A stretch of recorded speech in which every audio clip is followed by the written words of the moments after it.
Hi, my name is Teresa. I'm here again to talk about Reylo.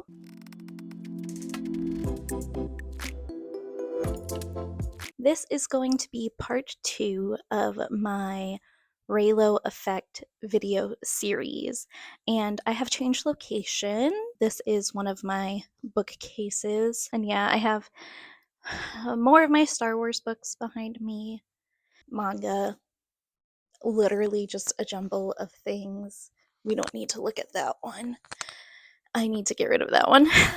Classics, graphic novels. There's a bunch of stuff, but we're not here to talk about my bookshelf.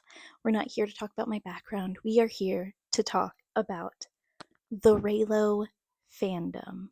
So let's just get into it, shall we? In the last video, I went over the characters that compromise the ship of Reylo and their character arcs through the sequel films, those characters being Rey and Kylo Ren / Ben Solo. Since pretty much the end of The Force Awakens, there have been these fans of Star Wars who have come to ship these two characters together, and like many fans from other fandoms before them, they have created a community out of a shared love for these two characters and their want to see them have a happily ever after together. And also, like many other fandoms before them, they created fan fiction which has given them a chance to rewrite some of the wrongs they felt were done to these characters in these films,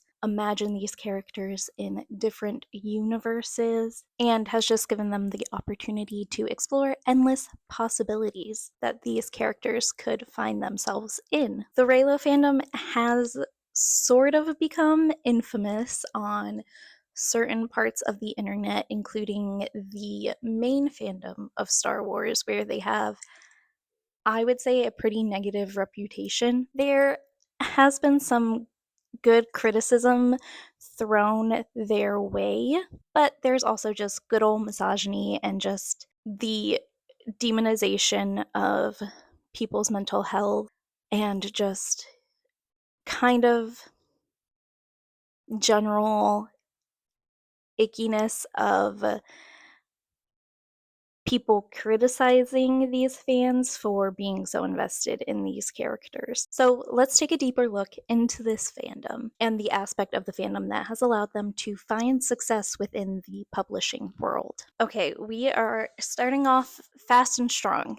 We are going to hit the ground running with this one and dive right into the more problematic aspects of the fandom that have arisen and that are valid criticisms for the most part. Just want to give a little bit of context into how I am approaching my analysis of the fandom.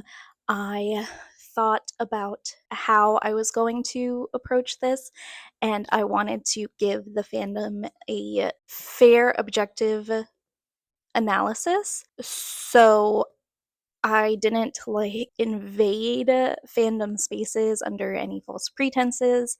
I gathered my information through other outside perspectives and a broader look at fandoms as a whole. I will link my sources below. There are some videos and articles that I watched that I found did not give grace to the fandom enough, and we will get into some of those. I will mention some of the videos that I found small, useful aspects in, but overall, I felt that they were not approaching the topic in good faith. I think that they had negative biases towards the fandom and just sought to further demonize this fandom. With that said, let's talk about racism and Reylo fans, shall we? I would be remiss if I did not talk about racism in regards to this ship, whether it is implicit or otherwise. The ship itself of two white people is not inherently racist, but that doesn't mean the shippers cannot be, and also we cannot ignore the fact that Kylo Ren is the leader of a fascist organization, and usually fascists do tend to target minority groups, so we got to keep that context in mind. When The Force Awakens first hit movie screens, there were really 4 pairings that emerged from that movie that fandom kind of clung on to. Those being Rey and Kylo, Rey and Finn, Finn and Poe, and Kylo and Hux. And I used the current stats of Archive of Our Own to kind of determine what ships are the most popular still and which one is the least popular. It's kind of flawed methodology, but I do believe that it gives us a look as to where the fandom stands with these ships. With that, Rey and Finn are the least popular of the ships, and that is despite the very strong connection that these two have on screen. I would argue that the contextual evidence of the 3 movies altogether lay a strong groundwork for people buying into a relationship between the two. But you can look at how the fandom treated John Boyega, which we will touch on a little bit more, with him being a black man portraying a large character in these films, and Daisy Ridley portraying Rey, a white woman. Now, Reylo is the most popular ship in the fandom, followed by, going off of memory here, I will put screenshots of the number of works for each of these couples on screen here, but I believe it is then Finn Poe and then Kylo Hux, and then Finn and Rey. Now, with all 3 movies out, there was a connection between Rey and Kylo. The end of The Rise of Skywalker confirmed that, but before that, it was kind of up in the air, and there were some animosity between shippers of these different pairs. Like I mentioned, before the film of The Force Awakens even came out, there were complaints from a certain group of people about the casting of a black man in a major role in a Star Wars film, as well as backlash for a woman being the main character for the films as well. So the racism was already strong in the Star Wars fandom to begin with. I also did watch a video recently about racism in shipping in general, and I wanted to point out that they had a point when it came to how interracial healthy relationships get less attention than heteronormative antagonistic ships between 2 white people. They had quite a few examples of this, not only in Star Wars, but other media as well, and I will link that below. So when Reylo shippers defend their ship or try to elevate it above the ship of Rey Finn, there are some, not all, who resort to painting Finn out to be the only one who has these feelings, that Rey does not have these feelings towards Finn, and that he is aggressively pursuing Rey throughout these films, despite her apparent disinterest. This plays into the harmful perception that black men are aggressors, and it mirrors in ways real life situations that have led to black men being abducted and lynched in the past when a white woman has accused a black man of offending them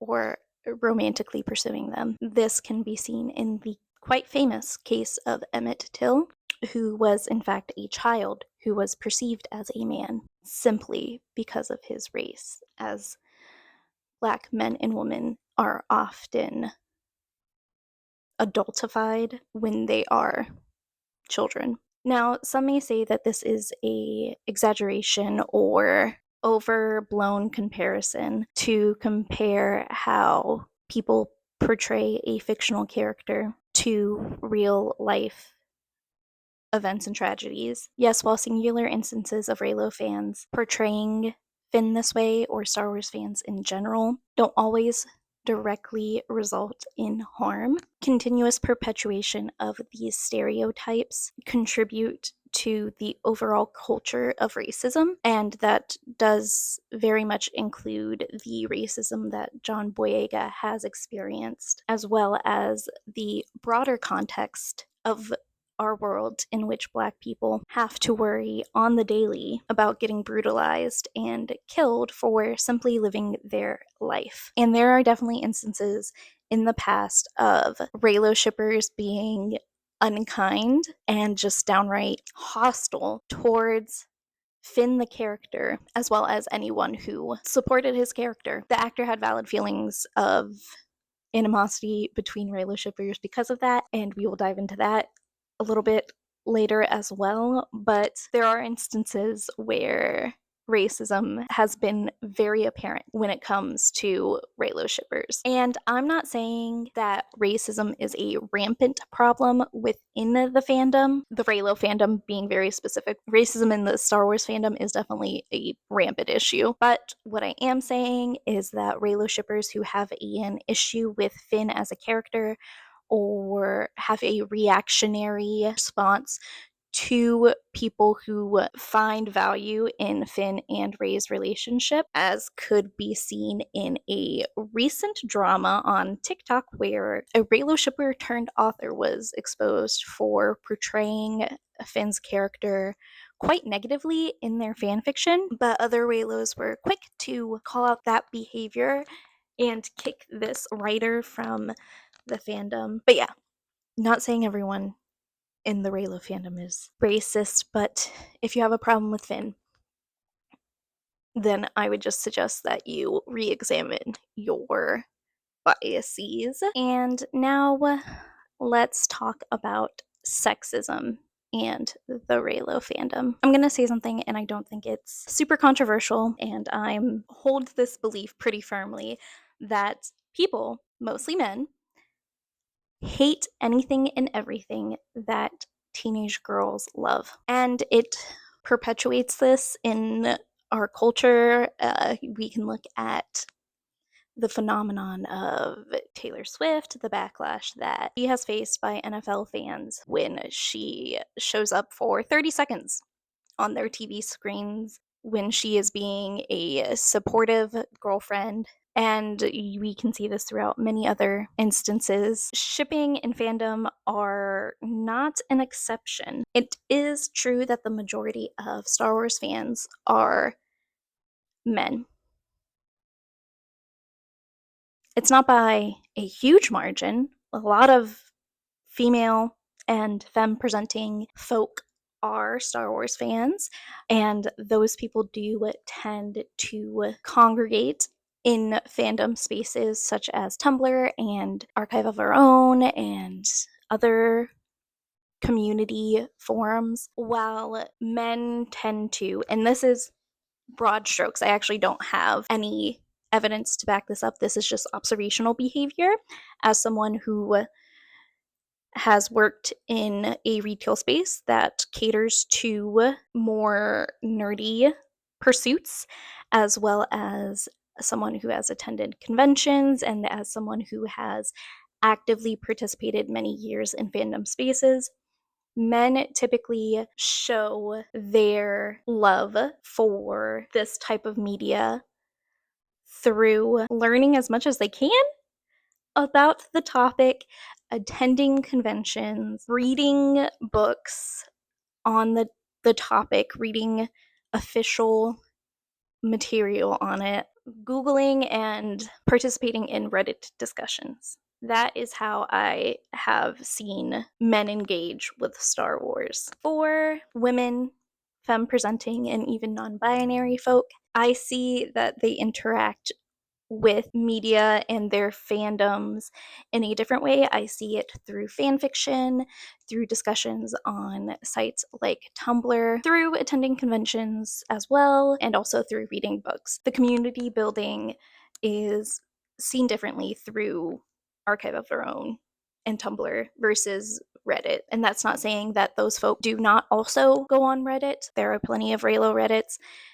It's just that I feel there is a broader engagement with fan created material. And as such, these types of people who are in fandoms on Tumblr and AO3 are painted in a rather negative light. It could be seen that a lot of their time is spent in these spaces, and so they are presented as crazy fangirls when they express their joy for the material or the fan created art, story, whatever, as well as when they express joy for finding a community with other people who feel similarly and express themselves similarly. Their passion is labeled as crazy, and they are often criticized for what people see as overreactions, despite there's overreactions no matter your gender expression, to a variety of other things.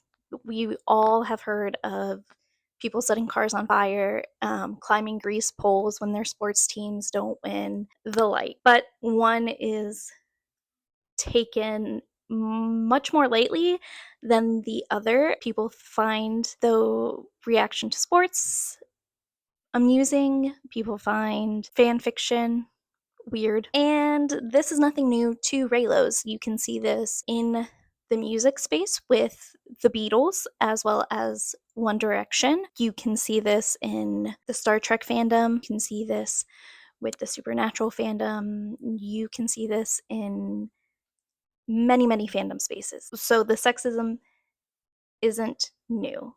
It is always disappointing, though. While I have knowledge of the sexism existing, I still went and found other people's perspectives to give a broader, more educated look at this topic. One of the videos that I watched, I highly recommend taking a look at, is titled "Are Fandoms Ruining Your Mental Health?" It does a really good job of breaking down fandoms in general, as well as how they affect mental health, which it is shown that community does a wonderful job at improving someone's mental health. And it also kind of gives a idea of how outsiders perceive fandoms. So that will be linked below. Please check it out. There is also going to be a video linked below that takes on an insider's point of view. It is a group of people who are fans of Reylo, and it really dives deep into their interactions and their experiences with sexism in the Reylo fandom, in the Star Wars fandom overall, how this subsection has been perceived and how they've been kind of villainized and othered, and how it really became a us against them mentality when these films were coming out. And that can be seen in our next topic as well, which is the reactionism of Reylos. Now, there are two, to my knowledge, as an outsider to the Reylo fandom, but in the Star Wars fandom, there are two instances that I know of that Reylos are really infamous for, and that is their reaction to The Rise of Skywalker and what they apparently said to J.J. Abrams, and their fight with John Boyega on New Year's Eve. Both of these are sourced from Twitter/X.com, and I want to talk about both of them in a little bit more depth. So when it comes to Reylos and J.J. Abrams, really all that I knew is that despite the kiss that they got in the final moments of Rise of Skywalker, they were not happy with that film. They were not happy with the death of Kylo Ren, and that is where my knowledge ended. But apparently there was more to it than that. In my research for this video, I found another video in which somebody goes over the fact that they sent death threats to J.J. Abrams, and I went looking deeper into that, and I'm not saying he did not get death threats, but I do want us to look into these things a little bit deeper because I feel like it was misrepresented. So after watching a video where somebody reacts to these tweets of Reylo fans react to the Rise of Skywalker, I went onto Google and tried to find a reputable news source that reported on this, and I could not find one that was reputable. And when I say reputable, I mean that they present the facts without any biases and looks into their sources and confirms different aspects of the story. I cannot find that. I did find a article from a news source that that thinks that their First Amendment rights are under attack and is very against SJWs. I'm sorry, but that is not a reputable source. And that one mentioned a Variety article, which I could not find. And there were a few others by like very, very small fan sites. And I just not so trusting of those. I did find a BuzzFeed article though that talks about the misinformation that was surrounding the Rise of Skywalker before it came out, and that did mention, well, before and after it came out, and that did mention a Twitter account that collected screenshots of Reylo's reaction to the release of the film. And upon further research, I think that is the only evidence. And before reading out this post and going over some of the tweets that they screenshotted and attached as proof, I do want to note that it is from a user who obviously has an alt-right slant to the news that they report on their page. And they have not posted since like 2020. So I am going to read some of the tweets that they screenshotted as well as their tweet. So this is from Data Racer, and their tweet reads, Reylo fans are outraged that Kylo Ren dies in Rise of Skywalker. They're sending death threats and harassment to J.J. Abrams, cast members, and Lucasfilm's employees. The new fan base Lucasfilm has catered to is proving they're the true toxic fans in Star Wars. Okay, so in this we have a screenshot of someone replying to a tweet that we cannot see that says, I'm gonna kill you, just who ats J.J. Abrams and says, I'm gonna kill you just like you did with Ben. It has 3 retweets, 12 likes. A tweet that says, I'm gonna kill J.J. Abrams with my own hands. It has no retweets or likes. Another one that's replying to something else that we cannot see in context, and is actually the same user as the first one that I read that says, I'm ready to kill that motherfucker. No retweets, no likes. This one uses the @ symbol but is not actually adding JJ Abrams and says, at JJ Abrams, I will find you and I will kill you. Again, no retweets, no likes. This one doesn't show the retweets or likes. It says, I can't fucking stand how I put my life on the line for The Force Awakens and The Last Jedi just for J.J. Abrams to do this to me. Where does he live? I'm literally gonna kill him. The next one is, I want J.J. Abrams' head on a platter. This one has 7 likes. This one, quote, retweets something, and I have to lean in to see. It's something that says, apparently this leak from 4chan says that there is another The Rise of Skywalker ending that was cut or kept hidden for unknown reasons. Hashtag Reylo. Okay, so with that one, the BuzzFeed article does mention how that was misinformation that was spread. We actually don't know if there was more filmed or not. There was a whole campaign that was released J.J. Abrams cut or something like that. So this person quote retweets that and says, "It's official, I'm going to kill J.J. Abrams." We cannot see the likes or retweets. This other person says, "A lightsaber with the Force so I can kill J.J. Abrams." It is quote retweeted from Disney, and the original tweet says, "Would you rather receive an Iron Man suit or a lightsaber plus the Force as a holiday gift?" Can't see likes or retweets. This person says, this Twitter user says a Twitter username, "On her 5th attempt at remaking without getting insta-banned." This is Twitter user. Okay, so this is somebody who remade their Twitter and has been banned multiple times. "Didn't silence me because I said I was going to kill J.J. Abrams with my own hands. Please retweet so my old followers can find me and I can," and then it cuts off. Can't see the retweets or the likes. The next one says, "Finally seen the rise of Skywalker and I'm going to kill J.J. Abrams with my bare hands." And that has 2 likes. Next one is, "I'm going to murder J.J. Abrams." No likes or retweets. The next one is a picture that I can't see. I'm going to say it might be Chewbacca, but it also might be C-3PO, but who knows? It says, "Festive and mad at JJ and Torrio for doing Star Wars hella dirty, thinking about doing a murder." The next, again, with that one, we cannot see likes or retweets.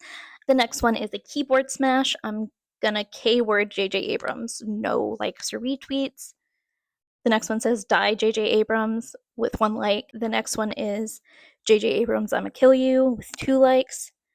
And then we have a screenshot of a person's profile that says, "Arrested for the murder of one J.J. Abrams." And that is the first slide. And then he puts in the harassment that Lucasfilm's employees have received, which is just one screenshot of somebody's, well, it's 2. One that says, "Blank saw the rise of Skywalker and now she's gonna bomb Lucasfilms."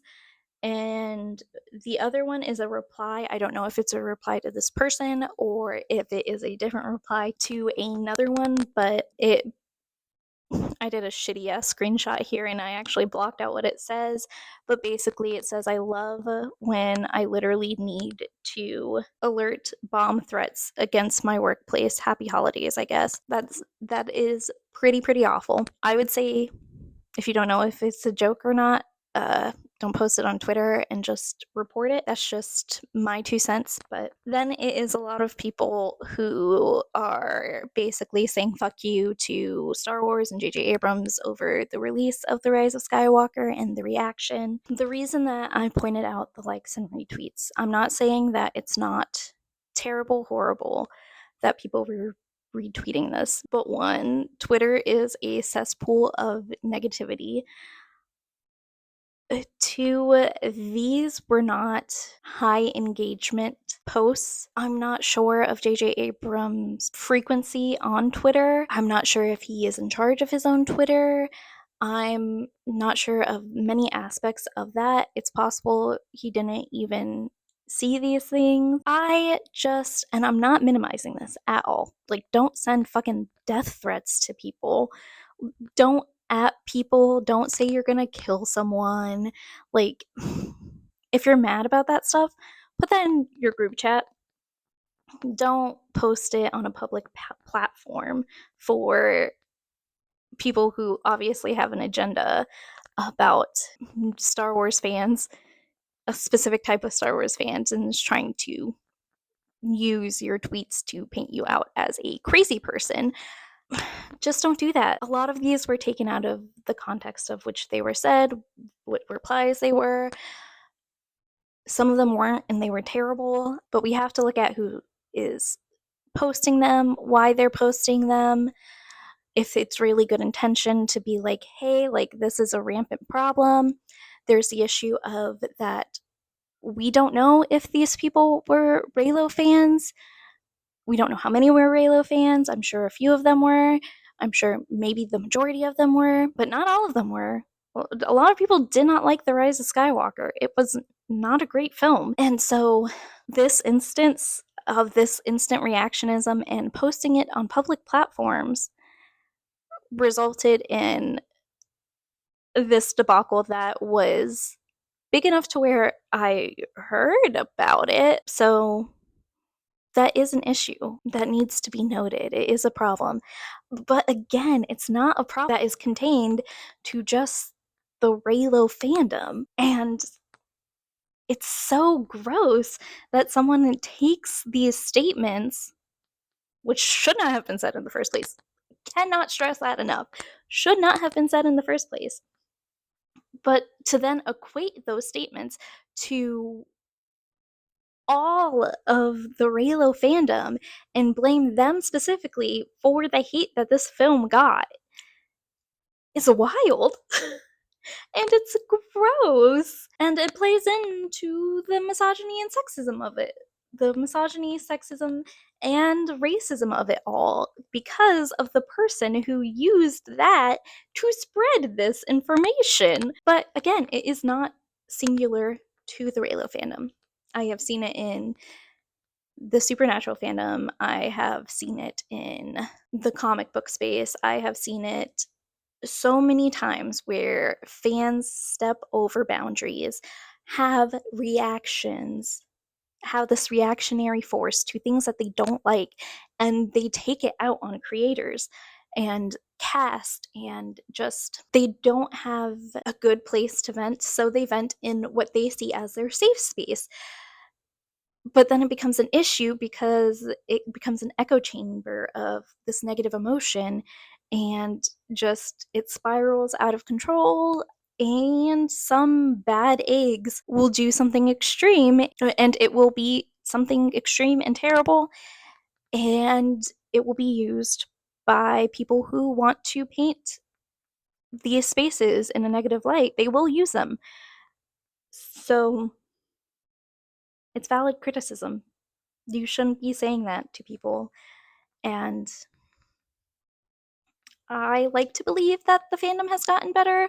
From what I have seen, all of these things were from the release of The Rise of Skywalker in 2019, and there hasn't been major instances of that since then, but it's a bad look. It's a really bad look. The next instance that I want to talk about is John Boyega firing back at Reylos during New Year's Eve. And that was at the end of 2019 after The Rise of Skywalker ended, and basically his contractual obligations to Star Wars ended as well. And he, which is, I feel, within his rights for the amount of abuse that he has endured throughout his tenure as Finn, he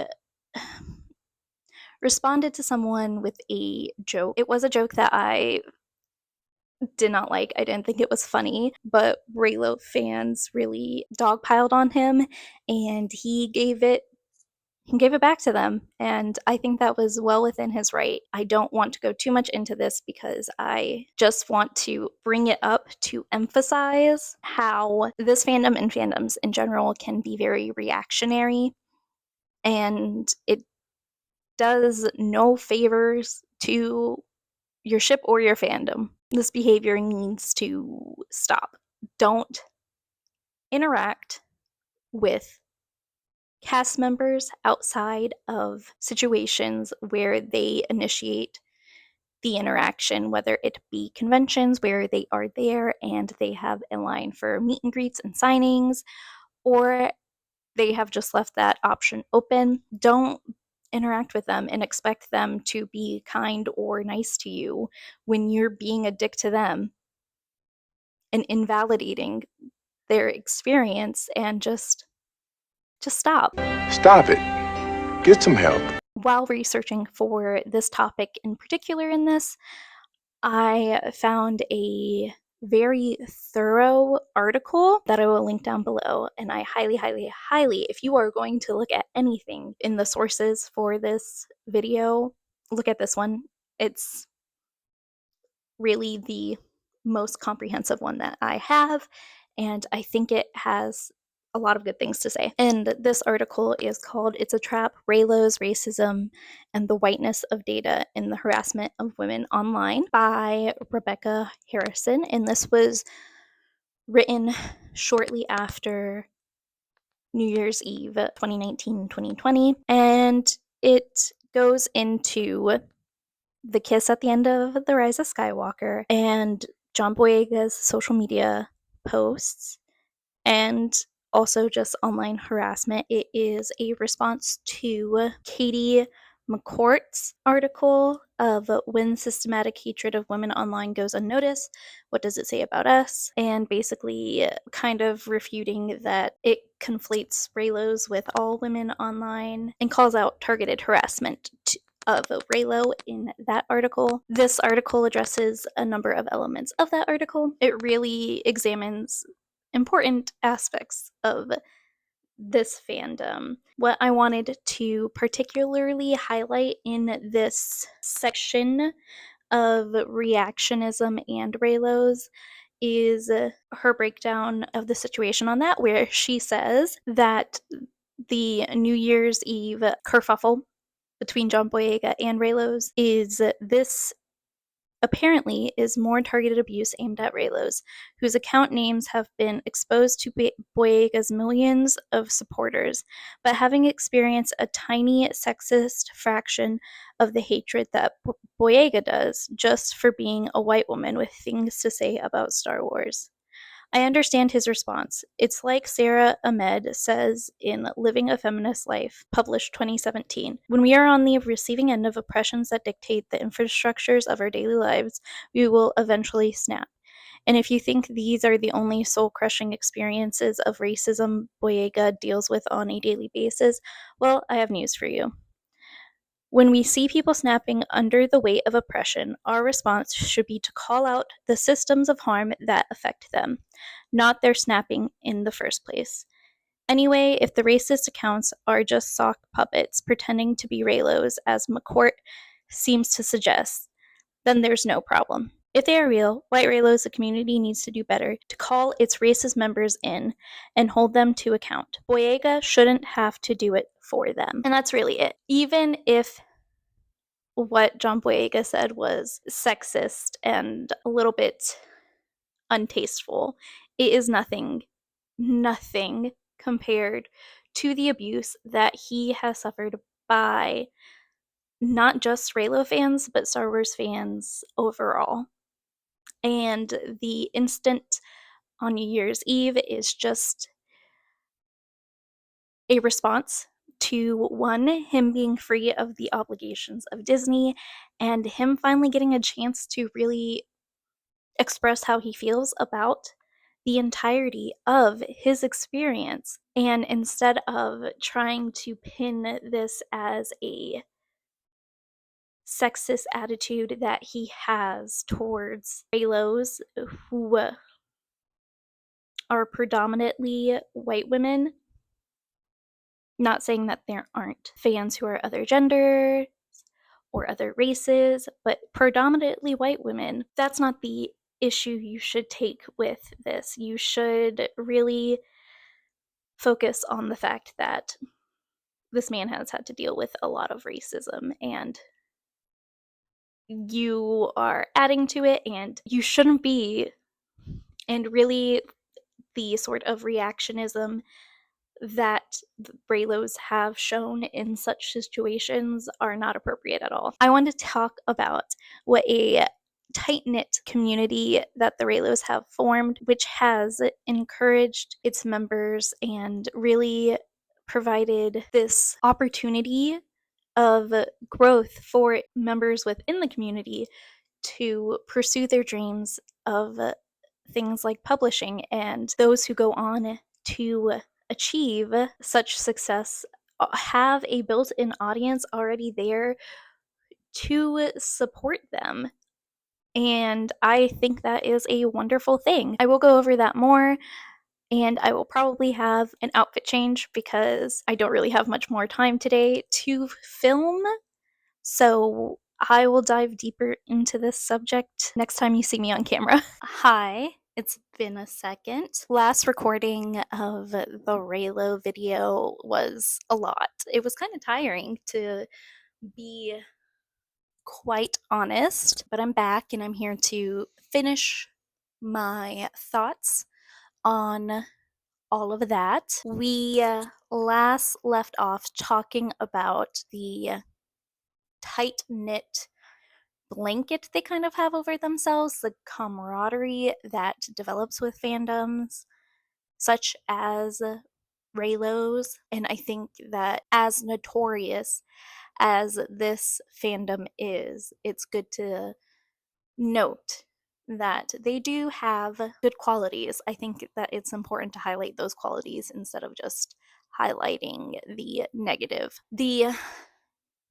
biggest, most recent example that I can think of this show of support and having each other's back and just kind of standing up for themselves is the situation that happened late last year when it came to light that a certain debut author was creating sock puppet accounts to review bomb other debut authors and authors of color. How does that relate to Reylos? Well, the author in question was a Reylo fanfic author herself. The book that she had coming out wasn't associated in any way with the fandom, but she did try to pin the review bombing on a person named Lily, who she said that she knew through her days as a Reylo fanfic writer. Reylos were quick to pull up with proof that this was not the case, that there was no one in the fanfic writing community that went by the name of Lily that was associated in any way with the name Lily. And so this author's story quickly unraveled because of that, as well as their very badly edited Discord screenshots. And that is just one of many instances where this community has put their foot down and refused to have something pinned on them that they had no association with. Just a couple of other instances in which it can be seen that they are a tight-knit community include a group compiling all of the fan fiction turned books into a good read list so that other Reylos can support the authors from their community. Another recent one that I came across just days ago is in the subreddit for Reylos.